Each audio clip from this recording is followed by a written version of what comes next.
اعوذ باللہ من الشیطان الرجیم بسم اللہ الرحمن الرحیم وَلَقَدْ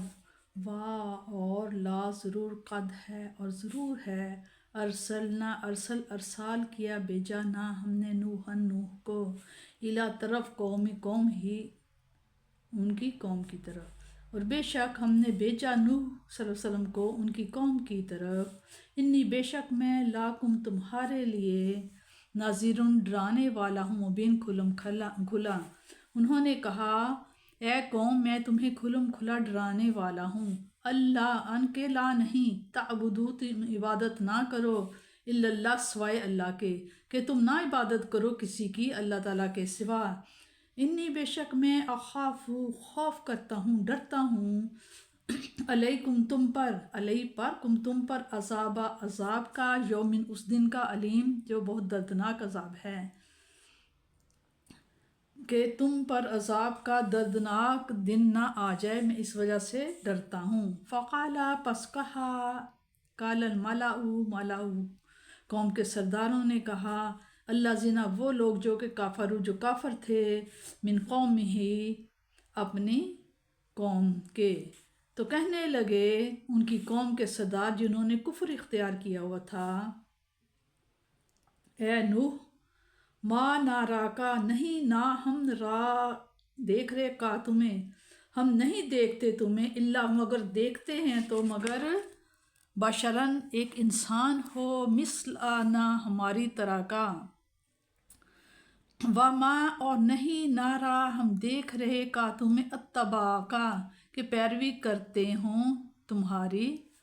اور ہم نہیں دیکھتے تمہیں کہ پیروی کرتے ہیں تمہارے، اللہ مگر وہ لوگ کرتے ہیں پیروی، اللہ زینا وہ لوگ،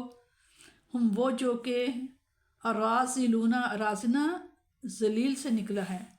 کہ حقیر و ذلیل، کہ صرف تمہاری وہ لوگ پیروی کرتے ہیں جو ہمیں حقیر و ذلیل ہیں، بادی الرأی اور ظاہر بین ہیں،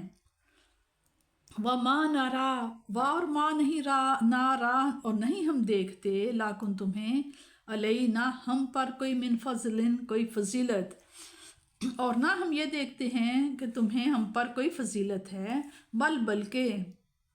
نہ ظنکم بلکہ ہم تمہیں، گمان کرتے ہیں، تمہیں کاذبین جھوٹا، بلکہ ہم تمہیں گمان کرتے ہیں، کاذبین جھوٹا، بلکہ ہم تمہیں جھوٹا تصور کرتے ہیں۔ اس میں بتایا جا رہا ہے کہ آپ کا نسب نامہ، آپ کی قوم کا وطن اور آپ کا زمانہ جو ہے، آپ کی پیدائش آدم علیہ السلام سے 1650 سال بعد ہوئی۔ حضرت نوح علیہ السلام کی پیدائش آدم علیہ السلام سے 1050 سال بعد ہوئی، اور دوسری روایت میں جو اس سے زیادہ قابل اعتماد ہے 2262 سال بعد ہوئی، واللہ عالم، اللہ تعالیٰ بہتر جانتا ہے۔ یہ دونوں روایتیں علماء توریت کی ہیں۔ اس طویل عرصہ میں ان میں ہر طرح کی خرابیاں پیدا ہو گئی تھیں، بدکاری، اخلاق کی پستی، ظلم و سرکشی، روز قیامت کا انکار، ان کے علاوہ دامن توحید بھی ان کے ہاتھوں سے چھوٹ چکا تھا۔ خدائے واحد و یکتا کی عبادت کو چھوڑ کر انہوں نے ود، سوا، یعوق اور نصر کی پرستش شروع کر رکھی تھی، بتوں کی۔ آخرت کی زندگی کا کوئی تصور ان کے ذہن میں باقی نہ تھا، اس لیے انہیں آخرت کی زندگی سے کوئی دلچسپی نہ تھی، وہ اسی زندگی کو ہی سب کچھ سمجھتے تھے، اور اس میں ہی زیادہ سے زیادہ دولت، طاقت، عزت اور ناموری حاصل کرنے کے لیے انہوں نے اپنے سارے وسائل داؤ پر لگا دیے تھے۔ یہ وہ بیماریاں تھیں جن میں وہ بری طرح مبتلا تھے۔ حضرت نوح علیہ السلام کی بعثت کا مقصد انہیں خرابیوں کی اصلاح کرنا تھا۔ اب آپ غور فرمائیے، وہ عقیدہ جس کی جڑیں دور تک ان کے دل و دماغ میں چلی گئیں تھیں، وہ بری عادتیں جو ان کی فطرت ثانیہ بن چکی تھیں، ان تمام کے خلاف حضرت نوح علیہ السلام کا علم بغاوت بلند کر دینا کوئی معمولی سانحہ نہ تھا۔ یکا یک ایک کوہرام برپا ہو گیا اور آپ پر طرح طرح کے اعتراضات کی بچھاڑ ہونے لگی۔ جب اپنی قوم کو توحید کا پیغام سنایا، چند سلیم الطبع لوگ فوراً لبیک لبیک کہتے ہوئے حاضر خدمت ہو گئے،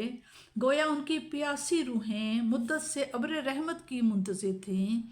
لیکن برسر اقتدار طبقہ کو آپ کی دعوت پسند نہ آئی، اس لیے انہوں نے ایک ساتھ حضرت نوح علیہ السلام پر بھی اعتراضات شروع کر دیے اور آپ کے ماننے والوں پر طعن و تشنیع کے تیر برسانے شروع کر دیے۔ آپ کے بارے میں تو انہوں نے یہ کہا، آپ کون ہیں نبوت کا دعویٰ کرنے والے؟ آپ کو تو ہماری طرح ایک بشر ہیں، اور جس قسم کے بشر سے وہ واقف تھے اور جس قسم کی انسانیت کے وہ معزز فرد تھے، وہ تو واقعی اس قابل نہ تھا کہ اسے منصب نبوت اور رسالت پر فائز کیا جاتا،